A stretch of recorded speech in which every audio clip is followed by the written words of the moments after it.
자, 할렐루야. 주님의 이름으로 여러분들을 환영합니다. 우리가 창세기 이렇게 살펴보고 있는데 오늘 6장 5절에서 9장 19절까지 좀 긴 내용을 좀 요약해서 잠깐 나누고자 합니다. 6장 1절에서 4절에 보면 우리가 그거는 지난주도 안 나누고 오늘 또 그냥 넘어가려고 하는데요. 전통적으로 여기서 사람의 아들들이 하나님의 아들들이 사람의 딸들을 취한다고 되어 있어요. 하나님의 아들들이 누구냐? 신대원 다닐 때 어떤 목사님을 만났는데 그분은 하나님의 아들들을 천사로 이해하더라고요. 또 많은 주석가들이 실제로 천사로 이해하더라고요. 그래서 천사가 인간 여인과 성관계에서 낳은 아들 네피림이라고 이렇게. 근데 그 목사님 한 발 더 나가가지고 그 UFO 타고 외계인이라는 거야. 그래서 뭐 타탈로스가 어떻고 해서 저 외계 어딘가에 이제 추방된 천사들이 있을 거라는. 그분이 그런 말 하는 거 듣고 교제를 끊었어요. 그래서 어쨌든 하나님 아들들이 누구냐 거기에 대해서 많은 학자들마다 견해들이 달라요. 크게 세 가지로 보통 나눈다 그러죠. 뭐 천사들이다, 아니면 셋의 후손 경건한 후손들이다, 또 아니면 당대 그 영웅들, 왕들, 그런 왕권을 가진 어떤 리더들이다. 여러 가지 뭐 견해들이 있는데 6장 1절 4절을 앞에 5장과 연이어서 보느냐, 6장 1절에서 4절을 6장 7장 8장 9장에다 노아 홍수 사건과 거기에 서론으로 보느냐, 아니면 5장의 결론으로 보느냐, 여기에 따라서 견해가 완전히 달라질 수 있다고 봐요. 그래서 우리는 6장 1절에서 4절을 오늘은 앞에 있는 5장 아담의 족보, 에녹이 나오는 그 족보 연결시키면 이것은 별 큰 복잡한 문제가 안 될 거라고 보는 거죠. 그래서 그냥 당연히 아담과 셋과 에노스의 후예들이죠. 경건한 언약을 가진 자들이에요. 얘네들이 그냥 이분들이 그냥 결혼한 거예요, 결혼. 이거는 평범한 당시 일상생활, 평범한 당시의 가정생활에 대해서 본다고 보면 무리 없이 이해할 수 있다고 생각을 해요. 그래서 중요한 것은 여기서 하나님께서 본문을 통해서 우리가 주고자 하시는 말씀이 6장 1절에서 4절, 그 당시 가정에 대해서 관심을 갖는다는 거죠. 노홍수 사건 이전에 인간의 치명적인 실수는 가정이 파괴되는 거예요. 가정이 무너지고, 그것은 또 당연하게 성적 타락과 인간관계 파괴의 그런 것들이죠.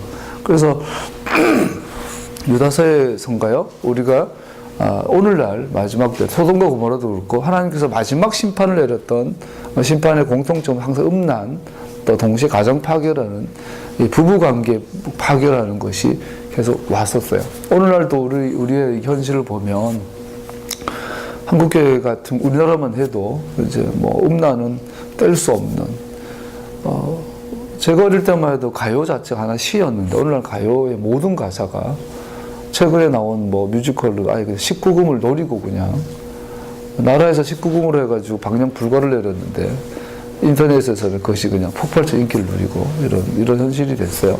그래서 모든 것이 성적인 어필을 하고, 그리고 인터넷이 발달하면서 여러 가지가 이제는 이제 첫사랑을 찾아다 다닌다고 가정이 파괴되고, 오늘날 가정이 너무나 심각하게 훼손된, 또 같이 살고 있어도 하나님이 의도한 모습 그대로의 가정은 찾아볼 수 없는, 초대교회의 부흥의 본질은 가정이었는데 초대교회는 100% 메시아닉 교회였고 동시에 가정교회였는데, 그 말은 아버지들이 핵심했거든요.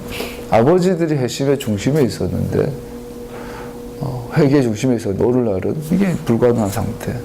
이런 상태에서 오늘날 교회가 부흥을 한다고 소위 말하면서 이것도 아주 기형적인 부흥을 경험하는 거예요. 가정은 제껴두고 교회가 커지는 거예요. 집회 중심의 부흥. 그래서 유명한 슈퍼스타 목사가 나타나면 수많은 추종자, 나는 1000명을 거느려, 나는 10,000명 거느려, 그 세를 가지고 선교한다고 그러고 뭐 한다 그래요. 이 모든 것이 뿌리 자체가 가정이 무너지는 말세기적 현상이죠. 그래서 토라는 항상 아버지가 자녀에게 미크라 코데시 절개할 때마다 거룩한 성례로 모이는데 그건 가정에서 가정 모임이에요. 가장 중요한 샤바스 항상 가정에서 아버지가 집전을 해요. 어머니가 철을 켜고 아버지가 어머니를 축복하고 아버지가 자녀를 축복하고 아버지가 자녀를 무릎에 앉히고 토라를 가르쳐요. 그래서 셔마 이스라엘아 들어라. 그리고 나서 내 자녀에게 가르치라. 오늘날 유명한 노래가 있잖아요. 그 찬양이 있잖아요. 마음을 다하고 뜻을 다하고 성품을 다하고 하나님 주님을 사랑하여라. 그리고 내 이웃에게 전하여라. 성경에는 그런 말이 전혀 없어요. 내 자녀에게 가르치라 돼 있어요. 그것만큼 오늘날 우리는 교회 안에서도 성경은 항상 가정에서 가정으로 끝나는 이야기인데 에덴은 가정 하나의 가정이잖아요. 에덴은 제가 개인적으로 꿈꾸는 전원주택이에요. 아담과 하와의 전원주택이에요. 우리는 그래서 자꾸 전원주택 가고 싶잖아. 그처럼 그래요. 근데 이제 가정인데 오늘날 교회 자체가 가정 중심에 이 초점이 안 돼 있어요. 기껏해 올라면 가정교회라고 또 이런 목회 스타일도 나와요. 저도 그런 걸 알고 경험하고 우리도 가정교회 일종이지만 전혀 본질적인 건 아닌 것 같아요. 그래서 우리는 6장 1절에서 4절 통해서 우리가 깊이 새겨야 될 건 홍수전야, 폭풍전야 같은 마치 우리가 큰 이 음악을 클래식 이 교향곡을 들으면 이 본곡이 나오기 전에 전주가 잔잔히 깔리면서 막 긴장을 이렇게 고조하잖아요. 그러한 단계 6장 1절에서 4절은 홍수 심판의 엄청난 이 폭풍을 앞둔 전야에 잔잔하게 하나님께서 그 당시 일상의 가정의 모습을 묘사하고 있는 거예요. 뭐라고요? 깨어짐. 내용은 음란, 영적 성적인 타락인 것을 말씀하고 있는 거죠. 이렇게 5장은 마무리가 돼요. 다시 6장 5절에서부터 하나님께서 새롭게 시작하시는데 홍수 사건은 우리들의 사건이다. 여기서 중요한 것은요. 우리가 지금 6장에서 9장까지 읽었는데 우리가 6장과 9장을 전체 우선 서론으로 살펴보면요. 하나 명심해야 될 부분이 있어요. 따라 보시겠어요? 예외가 없다. 재미있는 건요. 홍수 사건이 시작하는 7장 5절까지의 내용은요. 우리가 하나님의 관점으로 사건을 바라보고 있어요. 하나님이 이렇게 하시고 하나님이 생각하시고 하나님이 대화하시고 하나님이 계획하신 것을 독자들이 성경의 독자들이 다 이해할 수 있어요. 동일시가 돼요. 근데 7장 6절부터는요. 갑자기 이 서술의 오조가 확 바뀌어요. 어떻게 바뀌냐면 이제는 더 이상 하나님의 생각을 알 수 없어요. 이제는 홍수 사건 내 사건이 되는 거예요. 내가 그 안으로 들어가는 거예요. 6장 5절에서 7장 5절은 우리가 하나님과의 대화를 듣고 또한 하나님의 심판을 따라가도록 허용한다. 성경의 독자는 하늘에서부터 온 땅 위를 내려다보고 또한 하나님 자신이 보시는 것을 보도록 허용된다. 그러나 홍수의 시작과 함께 우리는 우리의 특권적인 위치를 잃게 된다. 우리는 더 이상 하나님께서 보시는 것을 보지 못한다. 하나님이 심판을 하시는 동안 우리는 중립의 위치에 서서 바라보도록 허용되지 않는다. 하늘이 비를 쏟아내고 기품의 샘들이 터졌을 때에 오직 이야기 속의 인물들이 보는 것만을 같이 보게 된다. 그래서 6장에서 9장까지 노아 홍수 이야기는 우리를 이 방관자로 관조자로 보이는 것이 아니라 그 안으로 등장 인물로 집어넣고 있는 거예요. 같이 방주에 들어가고 같이 홍수가 끝이고 마르기를 기다리고 같이 동료들이 물에 빠져 다 죽어가는 것을 보게 만드는 이것은 이 성경 저자가 의도적으로 이런 편집을 이렇게 기술을 하고 있는 것을 볼 수 있죠. 우리는 노아와 함께 물이 감하기를 기다려야만 하고 오직 방주의 작은 창문을 통하여 내보내진 까마귀와 비둘기의 귀환을 의지해야만 한다. 그러다가 마른 땅이 드러나고 그들이 노아의 방주에서 나오고 나서는 다시 우리가 하나님의 입장에서 하나님의 관점에서 이 전체 이야기를 또 가는 걸 볼 수 있어요. 그래서 성경을 읽으면 하나님의 관점으로 보게 되잖아요. 그러다가 갑자기 노아 홍수 때 우리는 거기서 동떨어져서 이 노아의 입장으로 들어가요. 그리고 다시 하나님의 관점에서 보게 되는 이 전체 서술의 구조를 보게 돼요. 이것은 무슨 의도일까요? 성경을 읽는 모든 독자들 예외 없이 이 심판 가운데 이 편이든 저 편이든 죽임을 당하는 편이든 노아의 가족에 있는 입장이든 양극단에 서야 한다라는 거죠. 예외는 없다라는 거죠. 자, 그러면서 서문 좀 더 들어가 보죠. 5절에서 8절을 보면 주님께서 세상에 제가 관영함을 보시고 마음에 후회하신 것이 나와요. 그래서 5절에 보면 하나님 보시기에 5절 주님께서 사람의 죄악이 세상에 가득 차고 마음에 생각하는 모든 계획이 언제나 악한 분임을 보시고서 자 보세요. 창세기 1장에서 1장 2장에서 가장 많이 나오는 반복되는 것이 뭐였죠? 하나님 보시기에 하나님 보시기에 좋았더라. 하나님 보시기에 좋았더라. 3장에서 간교한 뱀이 어리석은 인간에게 다가와서 인간을 미혹해요. 그러고 나서 뭐라 그러죠? 왜 하나님 보시기에만 좋아야 하는가? 그래서 하와와 아담이 넘어가서 어떻게 되죠? 와, 맞아. 나도 눈이 있는데, 나도 생각이 있는데, 내가 보기에 이게 좋을 것 같아 라고 먹었어요. 그들이 눈이 밝아서 선악을 알게 되었어요. 그래서 우리가 배운 것처럼 인간은 하나님처럼 되었어요. 선과 악을 아는 자가 되었어요. 보는 자가 되었어요. 그러나 하나님과 함께 머물 수는 없었어요. 이제 그 결과물을 노아 홍수 통해서 보는 거예요. 인간이 자기 자신이 보기에 좋은 것을 선택하며 이제 수백 년이 흘러서 수천 년 흘러서 왔어요. 그런데 인간이 만드는 자기가 보기에 좋은 이 세상, 이것을 하나님 보시기엔 뭐라고 말하는 거죠? 언제나 악한 것임을 보시고서. 이 구절을 통해서 타락 이후의 인간의 모습을 뭐라고 말하죠? 선악을 스스로 세워나간 인간의 결론은 성경은 이렇게 말하고 있는 것이요. 그것이요. 악하다. 1장에서 하나님 보시기에 좋았다라가 반복되는데 타락 이후에 인간들이 스스로 선한 것을 찾아야만 했을 때 하나님께서 보신 것은 그의 창조의 선함이 아니라 오히려 주님께서 사람의 죄악이 세상의 관영함과 그의 마음의 생각이 모든 계획이 항상 악할 뿐인 것을 보셨다. 11절 12절에 반복이 돼요. 하나님이 보시니 세상이 썩었고 무법천지가 되어 있었다. 12절에 보면 하나님이 땅을 보시니 썩어 있었다. 살과 피를 지니고 땅 위에서 사는 모든 사람들의 삶이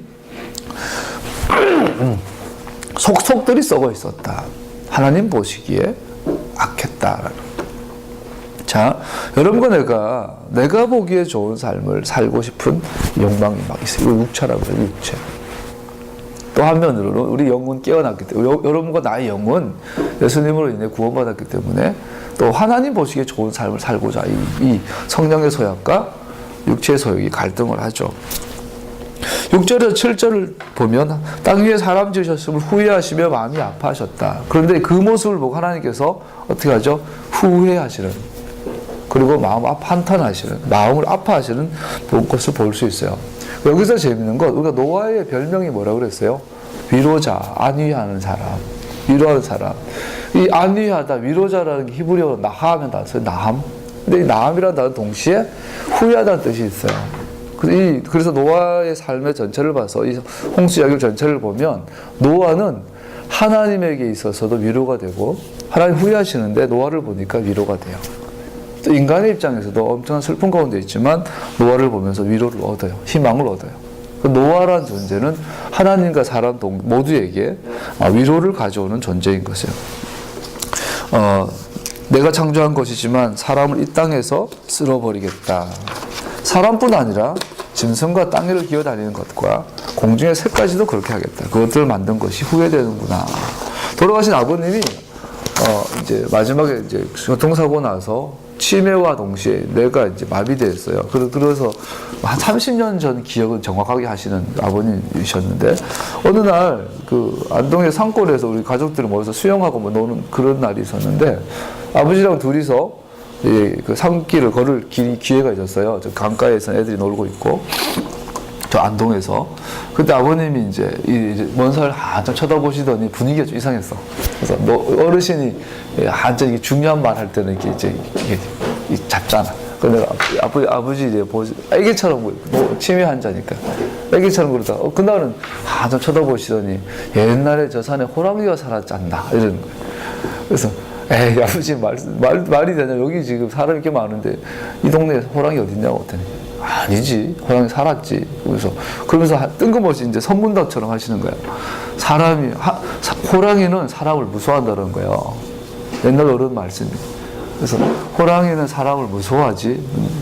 근데 가끔 사람을 잡아먹어. 왜요? 어떻게 무서워하는데 잡아먹어요? 이거는 여러분 안동 사투리로 하고 있는 걸 여러분 상상해서. 근데 아버님이 그래요. 그래서 사람이 호랑이를 잡혀 먹는 경우는 딱 한 가지 경우인데 호랑이 눈에 사람이 개로 보이면 잡아먹는데요. 호랑이 눈에 사람이 사람으로 보이면 무서워하는데 호랑이 보시기에 사람이 개로 보이면 잡아먹는다는 거.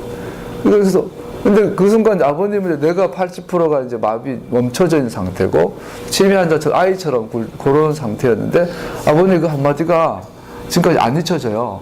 아, 사람이 다 사람이고 사람이 아니구나. 사람이 개가 되면 호랑이가 잡아먹는구나. 하나님께서 사람을 보시고 만드시고 후회하시고 내가 다 없애버리겠다. 사람이 아닌 개죠. 사람이 아닌 개별. 하나님 눈에 우리가 사람으로 보여야 될 줄로 믿습니다. 하나님 눈에 우리가 사람으로 보이면 우리가 뭐로 보이죠? 하나님의 형상이잖아요. 그래서 우리가 하나님 형상을 잃게 되면 그 심판 가운데 잃게 되는 거겠죠? 6장 8절에 보면 그러나 노아만은 은혜를 입었다 돼 있어요. 주님께 아도나이께 은혜를 입었다. 여기서 재밌는 워드프레이를 또 볼 수 있어요. 창세기에는 이 워드프레이가 굉장히 많은데 이 노아, 눈, 헥스라는 이 히브리어 철자를 쓰는데 이걸 거꾸로 하면요 캔이 돼요. 이게 은혜예요. 그래서 노아라는 말을 거꾸로 하면 은혜가 돼요. 그 노아라는 말 자체가 은혜예요. 노아는 주님께 은혜를 입었다. 노아는 캔을 입었다라는 거예요. 다음의 내용이 6장 9절 12절은 그러면 노아는 왜 수많은 사람 중에 하필 노아만은 은혜를 입었을까? 그 당시에는 당대 의인이었더라. 이 말은 성경은 의도적으로 노아 당대의 그 세대와 비교할 거, 대비하는 걸 볼 수 있어요. 그래서 노아는 은혜를 입었는데 왜 당대 사람 은혜를 못 입었을까? 노아의 삶에 뭐가 다른 예외적인 것이 있었을까?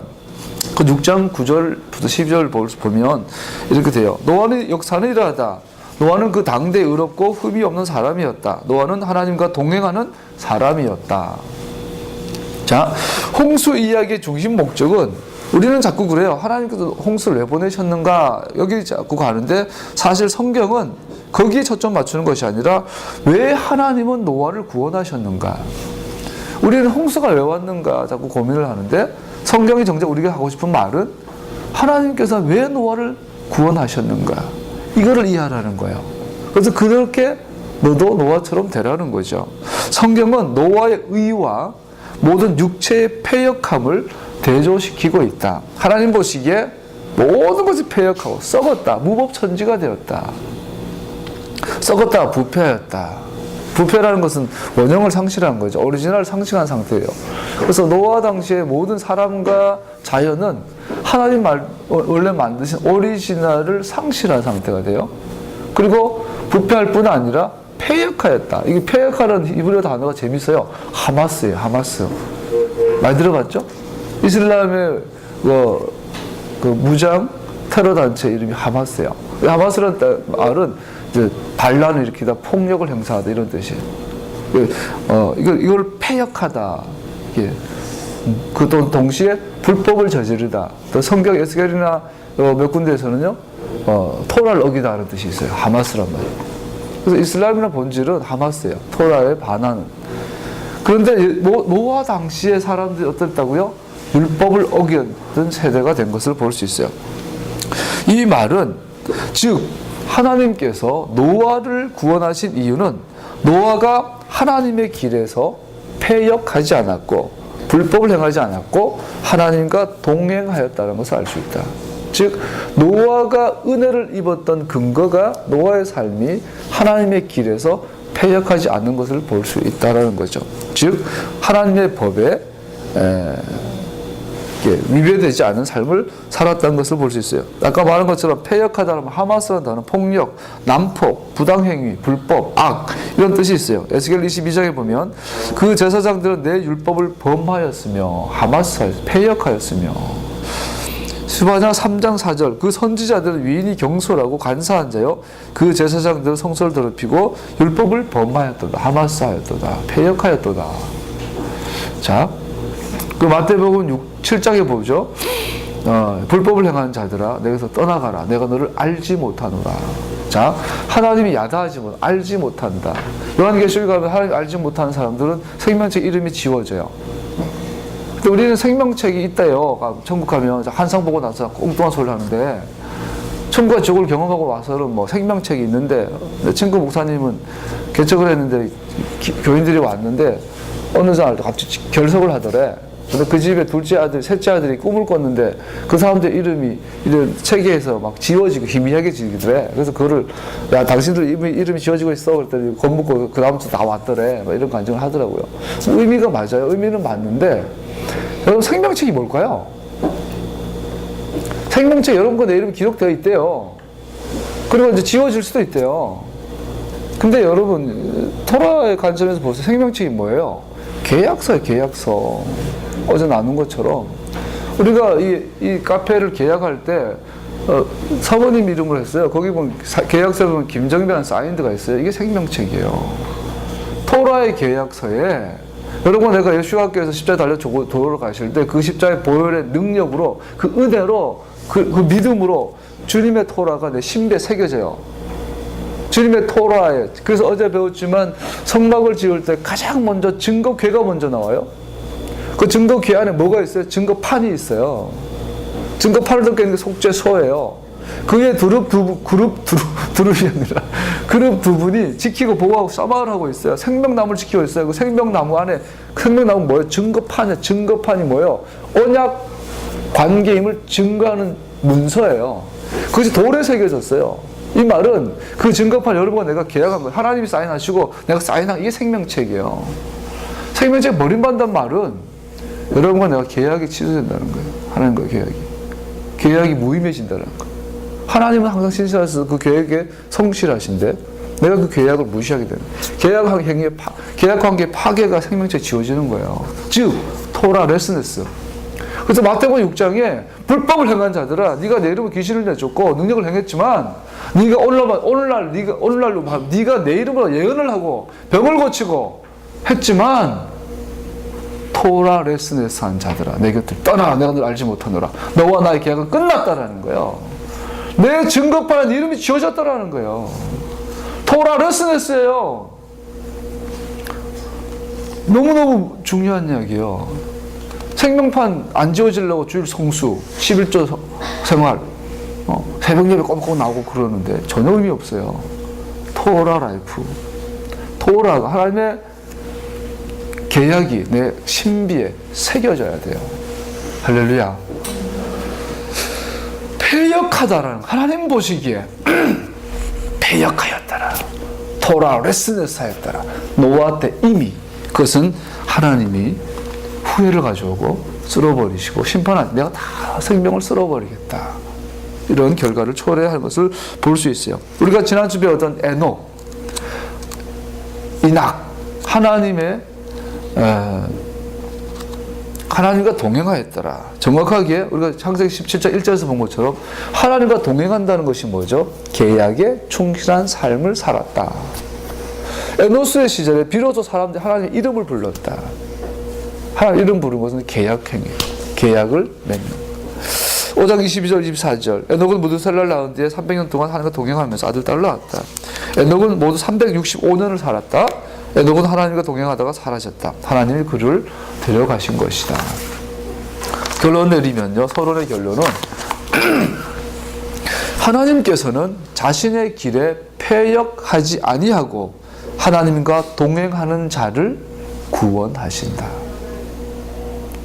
오늘날 구원론이 다시 한번 신학계에 이제 화두가 되었는데, 화두는 또 불교 용어이긴 하지만, 구원이 뭐냐, 칭의가 뭐냐, 성화가 뭐냐, 영화가 뭐냐. 2000년 동안 교회가 발버둥 쳐서 아직 못 알아냈어요. 계약에 대한 개념을 잃어버리니까 분명하게 구원은 패역하지 아니하며 토라레스네스 하지 아니하며 하나님과 동행하며 언약에 충실한 삶을 사는 자를 구원하신다. 즉 노아는 하나님 앞에서 또 막 그래 율법주의가 어떻고 율법을 지켜야 구원받아 어디 그런 소리를 해요. 유대인들은 율법주의라는 말 자체를 안 쓰는데 율법주의라는 개념이 없대요. 이 탈무드에 예수님은 율법주의라는 말을 하지 않았어요. 율법을 지켜서 구원받는다는 이 개념 자체가 성경에 없어요. 하나님의 은혜로 구원받은 자들은 당연히 살아야 될 토라의 삶을 말하는 거예요. 그래서 믿음과 행함 이거를 믿음이 행함 나누는 것 자체가 헬라적이잖아요. 뗄 수 없는 내 영혼과 내 몸을 어떻게 떼요. 믿음으로 노아는 그래서 즉 노아는 하나님 앞에서 은혜를 발견한 자의 삶의 모형이다. 은혜를 발견한 자의 삶의 모형이다. 그것은 하나님의 명령에 대한 단순한 순종과 그의 예비하심에 대한 신뢰, 믿음의 모형이다. 곧 노아는 처음부터 끝까지 믿음으로 살았다. 믿음으로 구원받았다. 할렐루야. 이게 이신칭이에요. 노아는 오직 믿음으로 살았다. 근데 그 믿음의 내용이 하나님과 동행하는 삶이었어요. 그것이 계약에 충실한 삶이었어요. 하나님의 은혜와 노아의 믿음의 결합이었다. 히브리서 11장 7절에 보니까 믿음으로 노아는 하나님께 아직 보이지 않는 일들에 대해 경고하셨을 때에 하나님을 경외하고 방주를 마련하여 자기 가족을 구원하였습니다. 하나님을 경외하고. 자, 노아가 자기 가족을 구원하였는데 하나님을 경외하고 구원했어요. 우리가 어제 토라 포션의 하프타라 이사 66장의 주제가 뭐예요? 나는 겸손한 사람, 회개하는 사람, 하나님의 말씀을 듣고 떨고 복종하는 사람을 좋아한다. 이는 내 사랑하는 아들이요 내 기뻐하는 자다. 그러면서 이 전체의 결론이 이사 66장의 남은 자의 결론이 뭐예요? 하나님의 말씀을 두려워 떨며 순종하는 자. 주님의 말씀을 떨리는 마음으로 받아들이는 사람들아 너희는 그의 말씀을 들어라. 하나님의 말씀을 두렵고 떨림으로 듣는 것이 하나님을 경외하는 것이에요. 노아는 하나님의 토라를 경외함으로 듣고 구원받았어요. 이 믿음을 통하여 그는 세상을 단죄하고 믿음을 따라 얻는 의를 물려받는 상속자가 되었습니다. 믿음은 토라와 뗄 수 없어요. 마음으로 믿어 의에 이르고 입으로 시인하여 구원에 이르느니라. 입으로 시인한다. 우리가 매일 모일 때마다 셔마 이스라엘, 셔마 이스라엘 오늘도 배웠어요. 셔마 이스라엘 아도나이 엘로헤이누 아도나이 에캇. 이스라엘아 들으라. 말하면 들어요. 들으면 행해요. 들으면 마음에 들어가요. 마음에서 행함이 나와요. 말하고 듣고 새기고 행하는 것은 같아요. 이것도 성경은 자카로 하라, 기억하라 같아요. 들으라, 말한다, 자카로 기억한다, 행한다는 같은 거예요. 그래서 여러분 입으로 마음으로 믿어 의에 이르고 입으로 시인하여 행하여 구원에 이른다. 그냥 예수 말로 입으로 한다고 되는 게 아니에요. 주 예수를 부르라 그러면 너와 내 집 구원 얻으려. 입으로 쫑알쫑알 해가 되는 게 아니라 부른다는 건 쉐마한다는 거예요. 자카로 한다는 거예요.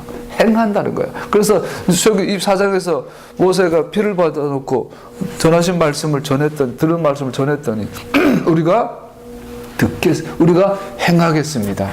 그리고 우리가 듣겠습니다. 행하고 듣겠습니다. 이게 그럴 때 모세가 피를 쫙 뿌리면서 이것은 너를 위한 하나님의 언약의 피다. 6월절 날 예수님께서 포도잔을 드시고 이것은 너를 향한 나의 언약의 피다. 할렐루야. 행하고 듣는 거예요. 듣고 행하는 게 아니에요. 그래서 입으로 시인하여. 우리가 바울을 만나면 오늘날 빌리그램이나 정경 목사님이나 이런 복음을 전했던 분들은 아마 아차 싶을 거예요. 아차 싶을 거예요. 세 번째 6장 13절부터는요. 방주를 지으라는 명령에 대해서 나와요. 이렇게 땅은 사람들 때문에 무보천지가 되었고 그 끝날이 이르렀으니 내가 반드시 사람과 땅을 함께 멸하겠다. 땅도 함께 멸해요. 사람과 땅은 운명 공동체예요. 그래서 너는 잣나무로 방주 한 척을 만들어라. 그래서 몇 큐비 이렇게 몇 자 이렇게 나와요. 그런데 22절에 보면 방주를 지으라 명령하시고 났더니 여기서 성경 전체가 계속 반복되어지고 하나님 가장 좋아하는 말씀이 나요. 노아는 하나님이 명하신 대로 다 하였다. 꼭 그대로 하였다. 이것을 보면 곧바로 딱 떠오르는 것이 있어요. 우리가 어제 토라 포션에서 배우고 나간 내용 중인데 성막이에요. 성막 건축을 출애굽기를 보면 결론이 딱 하나예요. 하나님께서 모세에게 명하신 대로 그대로 되었더라. 하나님께서 모세에 명하신 대로 그대로 되었더라.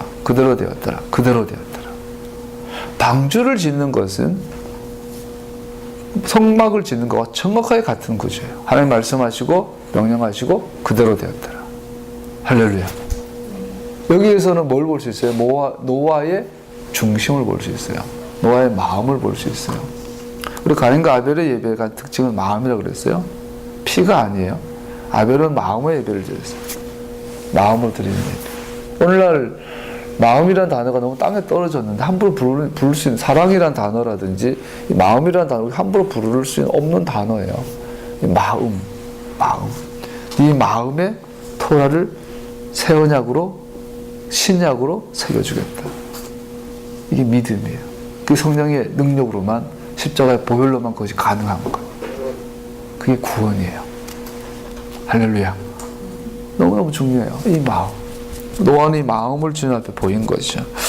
즉 하나님께서 말씀하시고 어떤 행위를 명하시고 그 명령이 하나님의 뜻에 의해서 그대로 수용되신 것이다. 이 사건들은 모두 하나님의 축복으로 결론을 맺는다. 하나님이 그들에게 복을 베푸셨다. 하나님이 노아와 그 아들에게 복을 주시며 말씀하셨다. 생육하고 번성하여 땅에 충만하여라. 출애굽기 39장 모세가 그 모든 일을 점검하여 보니 그들이 주님께서 명하신 그대로 하였으므로 그들에게 복을 빌어 주었다. 자, 창세기 성막뿐 아니라 그대로 되었더라. 어디 있죠? 창세기 1장 계속 반복되죠. 그대로 되었다, 그대로 되었다. 자, 창조기사, 노아의 방주, 성막, 성전, 공통점이 뭐죠? 그대로 되었더라, 그대로 되었더라. 하나님께서 빛이 있으라 하시니 그대로 되었더라. 하나님 보시기에 좋았더라. 물과 땅 묻힌 나뉘어라 하시니 그대로 되었더라. 하나님 보시기에 좋았더라. 토부하였더라. 이 토부. 하나님 보시기에 좋았다라는 것의 이 근거가 뭐죠? 그대로 되었더라. 그래서 좋았다라는 것, 하나님 땅을 보시고 땅은 식물을 내어라. 여러분 우리 카페를 같이 이제 요즘 공부하고 있어요. 참 재밌는 게 설교를 해보면 나는 이렇게 해서 알아고 설교했는데 듣는 사람들이 얼어들어. 너무나 많이 그래. 너네들한테도 여러분들한테도 커피를 가르치고 나면 이렇게 가르쳤는데 할 때만 저렇게 하고 있어. 오늘 온도 거꾸로 집어넣고 물 온도 중요하라니까 물 시커 온도 맞춰놓고는 그걸로 막 데펴버리고 이게 전달한다는 게 너무 어려워요. 하나님께서 말씀하셨는데 그대로 하려면 가장 중요한 게 뭘까요? 귀가 열려야 돼요. 말귀가 열려야 돼요. 알아들어야 돼요. 그래야 그대로 해요. 그래서 주님께서 가장 강조하는 게 쉐마 이스라엘, 들어라. 예수님께서 오매불만 강조하신 것이 들을 귀, 듣는 자는 복이 있다. 요한계시록 마지막에서도 들을 귀는 들어라. 듣는 귀, 보는 눈, 깨닫는 마음. 근데 말귀를 알아듣는다는 것은 뭘 의미할까요? 옆으로 빠지는데 그것은요 마음이 통한다는 이야기예요. 그래서 우리가 눈빛만 봐도 알 수 있잖아 이 노래 있잖아요. 우리가 연애 보통 할 때 원래 중매해야 되는데 눈빛만 딱 보면 필이 와요. 필 찾아가다 오늘날 가정이 이 모양이 됐는데 필 없이 결혼은 필 없이 해야 돼요. 섭리로 해야 돼요. 섭리하심으로. 아, 나의 필, 내 필이야. 이러는데, 예쁜 여자는 다 필이오죠. 근데, 이거예요. 그때 뭔가 통해요. 마음이 통해요. 그래서 괜히 사람끼리 만나보면, 준 거 없이 고마운 사람이 있고, 받은 거 없이 미운 사람이 있어요. 마음이 통하면요, 말귀가 열려요. 노아가 그대로 하려면 그게 마음이 주님과 통했다는 증거예요. 그 증거, 신명기 30장에 있어요. 당신들과 당신들의 자손은 주 당신들의 하나님께 돌아와서 마음을 다하고 정성을 다하여 오늘 내가 당신들의 명령한 주님의 모든 말씀을 순종하십시오. 쉐마 이스라엘. 그러면 주 당신들 하나님이 마음을 돌이키시고 당신들 불쌍히 여기셔서 포로 생활에서 돌아오게 하여 주실 것입니다. 그리고 주 당신들 하나님이 당신들을 그 여러 민족 가운데서 흩으신 데에서 다시 모실 겁니다. 니네 마음이 돌아와라. 네가 바벨론을 포로 갔느냐? 예루살렘으로 몸이 돌아오는 거 중요하지 않고 내게로 마음이 돌아와라. 그러면 내 마음이 내게로 돌아갈 것이다. 네가 돌아오면 내가 돌아갈 것이고 네가 나를 경외하면 내가 높일 것이다. 네가 나를 무시하면 내가 널 무시할 거야. 마음과 마음으로 만나잖아요. 노아가 알아들었어요. 땅이 알아들었어요. 노아가 알아들었어요. 모세가 알아들었어요. 다윗이 알아들었어요. 마음이 주님께 있었어요. 오늘날 하나님의 백성들 하나님의 음성을 못 들어요. 난 개인적으로 이 시대 한국교, 아까 나눴죠. 한국교를 향한 하나님의 말씀은요, 망하라는 이야기예요. 항무지가 되라. 내가 다시 하겠다. 한국교회는 기도 그만해야 돼요. 성경 공부 그만해야 돼요. 예배도 그만 드려야 돼요. 이제 죽어야 돼요. 시체가 돼요. 그래야 생기야 들어와서 내 백성으로 살게 하라. 못 알아들어요. 아무리 봐도 그것이 하나의 음성. 이제 우리는 좀비가 되면 안 돼요. 이미 죽었는데 한국교회는 끝났어요. 죽었는데 전도한다고, 기도한다고, 금식한다고 뛰어다니지 말아요. 죽으세요. 하나님 앞에 널브러져 죽으세요. 개인적으로도 마찬가지로 살아서 벌떡벌떡 뛰어다니지 마세요. 다하게 모가지를 쳤는데 복 없이 상대 돌아다니지 말아요. 좀비가 되지 말라고. 오늘 왜 좀비 문화가 확산되는지. 오늘 한국교회를 보면 정확하게 좀비예요. 죽었어요. 강단의 진리는 멈췄어요. 하나님 인전이 끊어졌어요. 그런데도 목사님들이 금식 기도하고 있어요. 철회하고 있어요. 새벽마다 부흥을 위해서 기도하고. 한국교회 부흥 오면 큰일 나요. 부흥 그만 와야 돼요. 교회 성장하면 안 돼요. 이것도 굉장히 오해할 수 있는 말이지만 이제 한국교회는 하나님 앞에 죽어야 돼요. 희망 없어요. 여러분과 나는 죽어야 돼요. 창조전의 상태가 창조의 상태가 되려면 항무지 상태가 돼야 돼요. 항무지는 사람이 살 수 없는 아주 척박한 광야예요. 예레미야가 오늘날 예레미야 시대예요. 한국교회는 이스라엘을 향하여 항복하라, 망하라 그랬어요. 바벨론이 쳐들어오면 항복해라. 싸우지 마라. 항복해라. 늦었다. 이제는 가서 당해라. 죽어라. 그리고 다시 시작하자. 70년 뒤에 다시 시작하자. 한국교회는 지금 그 시대예요. 목사님들 향하여 이제 그만 성도들 괴롭혀라. 버려둬라. 기도한다고 끌고 다니지 말아라. 회개운동 한다고 무슨 10만 명씩 모아가지고 부흥회 한다고 무슨 회복운동 한다고 라이징 한다고 하지 마라. 죽어라. 그리고 네 귀가 열려야 된다. 토라를 해보았 내 음성이 안 들리느냐? 나잘렛, 나사렛에서 뭔 선한 것이 나겠느냐? 나잘렛을 볼 때까지, 나잘렛에서 선한 것이 나는 것을 보는 눈이 열릴 때까지 니들은 죽어라. 기다려라. 마른 뼈가 되어라. 그럼 내가 다시 하겠다. 죽어야 돼요. 지금 한국교회는 지금 포기하고 항복할 때예요. 목사님들이 성도들 그만 괴롭혀야 돼. 성도들도 목사님 그만 괴롭혀야 돼. 죽어야 돼요. 한국교회 희망 없어요. 방주로 들어가라는 명령. 7장 1절에서 5절에 보면 하나님께서 드디어 방주에 들어가라고 명령하세요. 이 짐승들은 후에 하나님께 드리는 예물로 사용되었는데 하나님께서 이 희생들을 받으신 것은 레위기의 세례 번제와 연결되며 다시 언약의 개념과 연결된다. 나아가 방주는 세례로 묘사되는데 이는 그리스도의 구원 사역을 보여주는 것이다. 오늘 극단적인 말을 해서 혹시나 오해할 수 있겠는데 오해하세요. 자, 창세기 9장에 보면 이제 내가 너희와 너희 뒤에 오는 자손에게 직접 언약을 세운다. 내가 언약을 세운다. 베드로전서 2장에 보면 그 노아 방주의 사건을 어떻게 묘사하고 있냐면 그 물은 옛적에 노아가 방주를 지을 동안에 설명하다가 그 물은 지금 여러분을 구원한 세례를 미리 보여준 것입니다. 세례에 대한 예표로 노아 홍수 사건을 이야기하고 있어요. 베드로가 세례는 육체의 더러움을 씻어내는 것이 아니라 예수 그리스도의 부활을 힘입어서 선한 양심이 하나님께 응답하는 것입니다. 뭐죠? 네 마음이 돌아오는 거예요. 신명기 30장에서 네가 포로가 되어서 먼 곳에 떠났을 때 네 마음이 돌아오면 그래서 내 말을 듣고 순종하면 내 마음이 내게로 돌아가리라. 베드로가 정확하게 그 얘기를 하고 있는 신명기 30장을 반복하고 있는 거예요. 선한 양심이 하나님께 응답하는 것이다. 예수와의 부활로 인하여. 그건 뭐죠? 죽으라는 거예요. 네 양심이 살아나서 네 마음이 하나님께 돌아오려면 죽어라. 이미 죽었는데 시체인데 뻘떡뻘떡하고 돌아다니지 말아라. 하나님의 좀 이따 보면요 노아홍수 사건의 가장 핵심이 뭐냐면요, 우리가 주목해 노아홍수 사건의 가장 중요한 건요 노아의 인내예요. 노아가 기다려요. 까마귀를 내고 비둘기를 하나님께서 방주에서 나가라. 분명히 마른 땅이에요. 나가면 되는데 기다려요. 하나님께서 명령할 때까지 기다려요. 살았다고 하지 않아요. 난 죽었어요. 하나님께서 말씀하실 때까지, 하나님께서 우리를 기억하실 때까지 우리는 기다려야 돼요.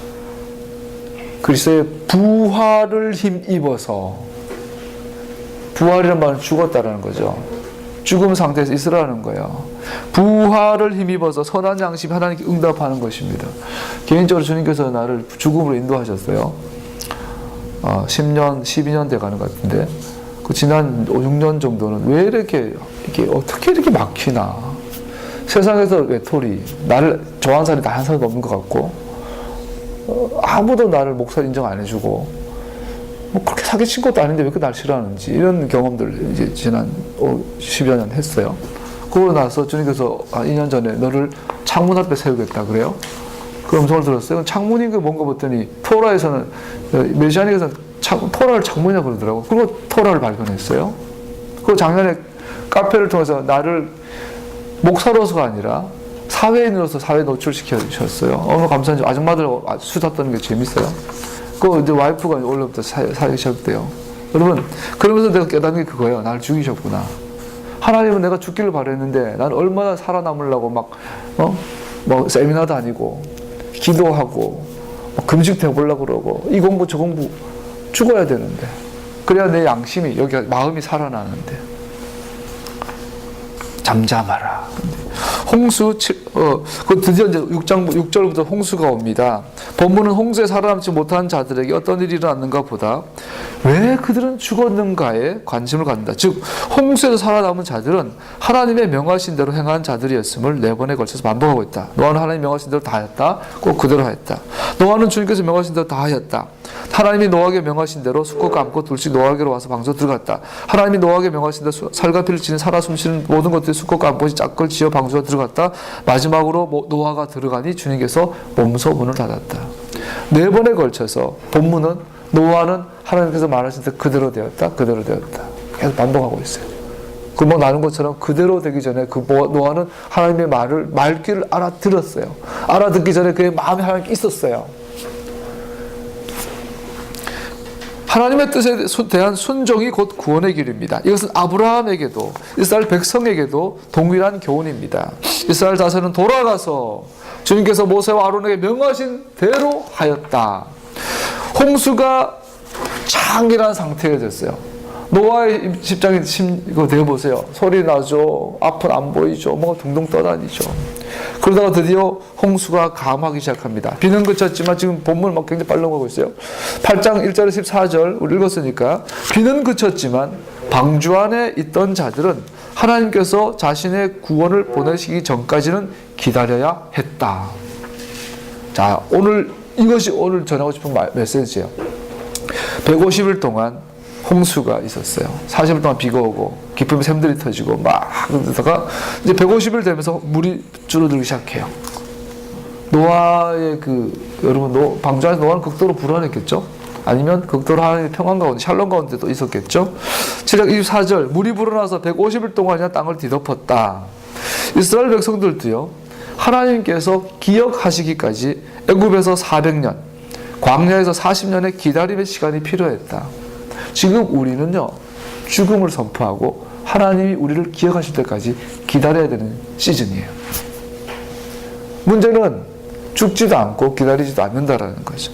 8장 1절 그때 하나님이 노아와 방주에 함께 있는 모든 들짐승과 집짐승을 돌아보실 생각을 하시고 기억하시고 땅 위에 바람을 일으키시니 물이 빠지기 시작하였다.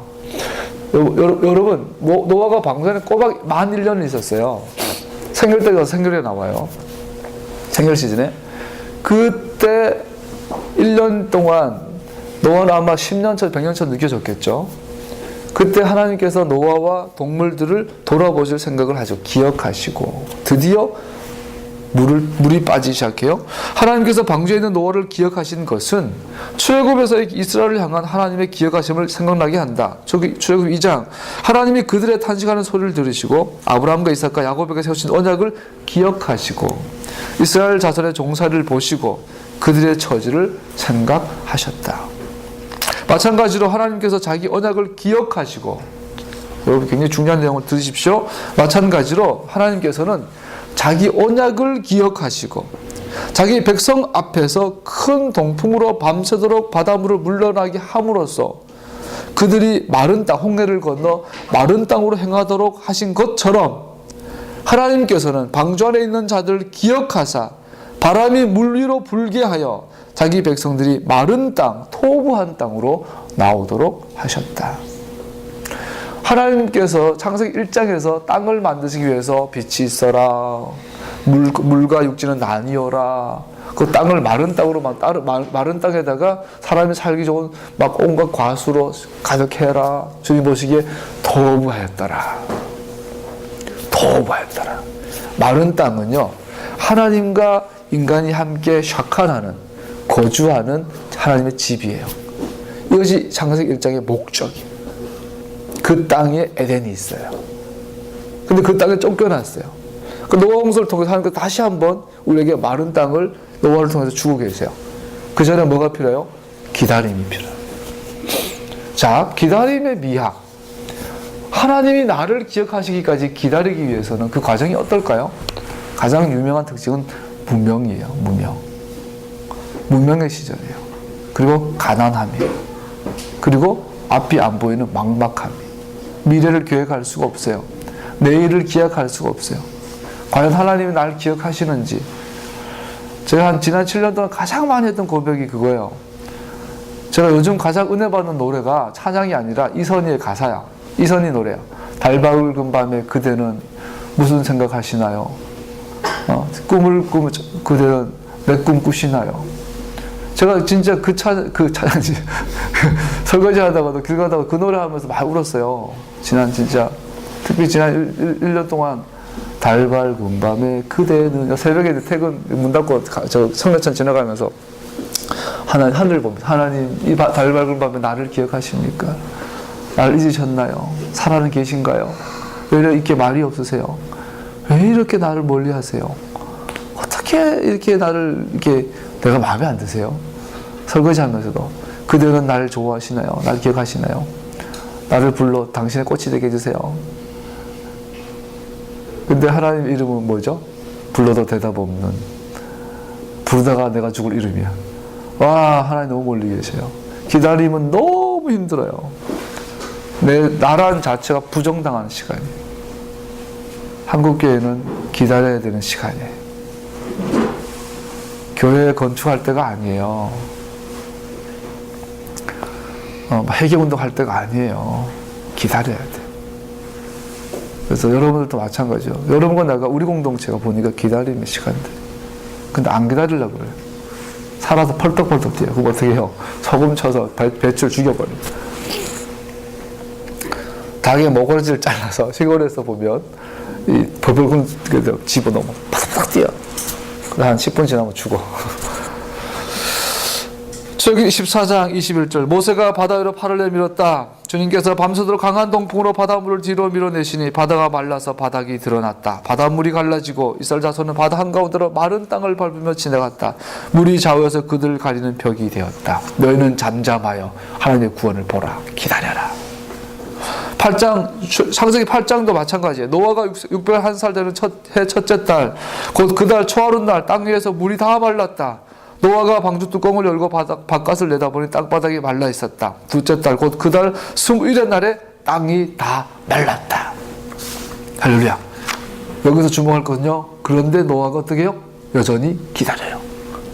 땅이 말랐어요. 나가면 돼요. 그런데 여전히 노아는 기다려요. 하나님께서 물이 물러가게 하시고 마른 땅, 사람이 살만한 좋은 땅을 예비해 두신 것과 같다. 그런데 이 좋은 땅, 마른 땅을 밟기까지 노아는 여전히 끝까지 기다려야 했다. 40이 지난 후 까마귀, 비둘기 계속해서 기다려야 했다. 꼬박 1년을 기다렸다. 드디어 땅이 말랐다. 그러나 그는 아직도 방주의 창문을 열고 밖을 내다볼 수 있을 뿐이었다. 그는 아직도 방주를 떠나기 전에 밖으로 나가라는 하나님의 명령을 기다려야만 했다. 할렐루야. 이게 노아의 믿음이에요. 너희는 나를 사랑하되 삼가 사랑하라. 내 말을 들 때 삼가 청종하라 그랬어요. 우리가 하나님을 사랑하되 삼가 사랑해야 돼요. 지혜로운 사람은 들 때를 알고 날 때를 알고 말할 때를 알고 침묵할 때를 알고 때를 아는 자예요. 전도서에 보면 만사의 때가 있어요. 때를 따라 움직여야 돼요. 때가 아닌데 움직이는 것은 어리석었죠. 문제는 우리는 때를 모를 뿐 아니라 기다리지도 않는다는 거예요. 이러한 기다리는 노아의 모습은 하나님의 구원을 인내하면서 기다리는 의롭고 신실한 남은 자의 모습을 보여준다. 이사야 8장 17절 18절 주님께서 비록 야곱의 집에서 얼굴을 돌리셔도 나는 주님을 기다리겠다. 나는 주님을 의지하겠다. 내가 여기에 있고 주님께서 나에게 주신 이 아이들이 여기에 있다. 나와 아이들은 시온산에 계신 만군의 주님께서 이스라엘에게 보여주시는 살아있는 징표와 예표다. 나는 기다리겠다. 이사야 40장 주님, 오직 주님을 소망하는, 기다리는, 소망으로 삼는 사람은 새 힘을 얻으리니 독수리가 날개를 치며 솟아 올라갈 것이요 뛰어도 지치지 않으며 걸어도 피곤하지 않을 것이다. 야고보서 5장 그러므로 형제 자매 여러분, 주님께서 오직 오실 때까지 참고 견디십시오. 보십시오, 농부는 이른 비와 늦은 비가 땅에 내리기까지 오래 참으며 땅의 귀한 소출을 기다립니다. 여러분도 참으십시오. 마음을 굳게 하십시오. 주님께서 오실 때가 가깝습니다. 형제 자매 여러분, 심판을 받지 않으려거든 서로 원망하지 마십시오. 보십시오, 심판하실 분께서 이미 문 앞에 서 계십니다. 형제 자매 여러분, 주님의 이름으로 예언한 예언자들 고난과 인내의 본보기로 삼으십시오. 보십시오, 참고 견딘 사람은 복되다고 우리는 생각합니다. 여러분, 욥이 어떻게 참고 견디었는지를 들었고 또 주님께서 나중에 그에게 어떻게 하셨는지를 알고 있습니다. 주님은 가여워하시는 마음이 넘치고 불쌍히 여기시는 마음이 크십니다. 할렐루야. 말씀을 마무리하겠습니다. 이렇듯 홍수 심판에서의 노아의 구원은 경건한 자의 구원에 대한 표상이 되었습니다. 마태복음 24장 보니까 노아의 때와 같이 이 인자가 올 때도 그러할 것이다. 홍수 이전 시대에 노아가 방주에 들어가는 날까지 사람들은 먹고 마시고 장가가고 시집가며 지냈다. 홍수가 나가서 그들을 모두 휩쓸어 가기까지 그들은 아무것도 알지 못하였다. 인자가 올 때에도 그러할 것이다. 우리 노아를 통해서 노아의 인내를 배워야 해요. 방주에서 나가라는 명령이 나올 때까지 노아는 움직이지 않았어요. 하나님이 노아에게 말씀하셨다. 너는 아내와 아들들과 며느리들을 데리고 방주에서 나가거라. 그랬더니 노아는 아들들과 아내와 며느리들을 데리고 나왔다. 모든 짐승, 모든 길짐승, 모든 새, 땅 위를 기어다니는 모든 것도 그 종류대로 방주에서 바깥으로 나왔다. 하나님의 명령을 듣고. 본문은 노아는 오직 하나님의 명령에 따라서 방주를 나왔음을 조심스럽게 보여주고 있다. 8장 15, 16절 하나님이 노아에게 말씀하셨다. 너는 아내와 아들들과 며느리들 데리고 방주에서 나가가라. 할렐루야. 아브라함이 치명적인 실수를 하죠.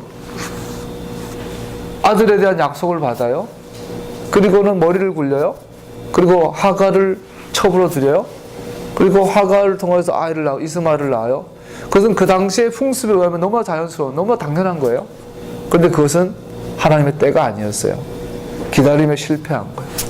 아브라함과 사라의 기다림의 실패의 결과가 이스마엘, 오늘날 이슬람이 된 거예요. 오늘날 여러분과 나는 하나님을 기다리는 때에 산다고 믿습니다. 기다릴 수 있는 자의 특징은 마음이 주님께 있는 자예요. 마음이 주님께 있기 때문에 쉐마할 수 있어요. 들을 수 있어요. 듣기 때문에, 분명히 듣기 때문에 기다릴 수 있어요. 하나님은 하나님이 시작하신 것을 하나님께서 마무리하였어요. 하나님께서 시작하신 무엇인지를 우리는 들어야 돼요. 하나님께서 시작하신 것이 뭔지도 모르고 기다리는 것은 어리석은 거죠. 하나님께서 시작하시지 않은 것을 하고 있으면서 기다리고 있는 건 어리석은 거죠. 하나님께서 무엇을 시작하셨는지 알려면 들어야 돼요. 들으려면 마음이 그분께 있어야 돼요. 하나님 경외하는 마음이 있어야 돼요. 그러면 들어요. 들으면 어떻게 돼요? 하나님께서 기억하실, 그 언약을 기억하실 때까지 기다리세요. 달리다 쿵, 소녀야 일어나라. 쿵이라는 단어는 하나님께서 시작하신 것은 반드시 하나님께서 끝내세요. 하나님의 때에, 하나님의 방법으로, 하나님의 자원으로, 하나님의 목적을 위해 하나님이 그 일을 이루세요. 우리는 그것을 주목하여 바라보고 하나님의 때에 동참해야 될 줄로 믿습니다. 노아의 인내가 우리에게 많은 교훈을 줍니다. 오늘 말씀을 생각하면서 기도하겠습니다.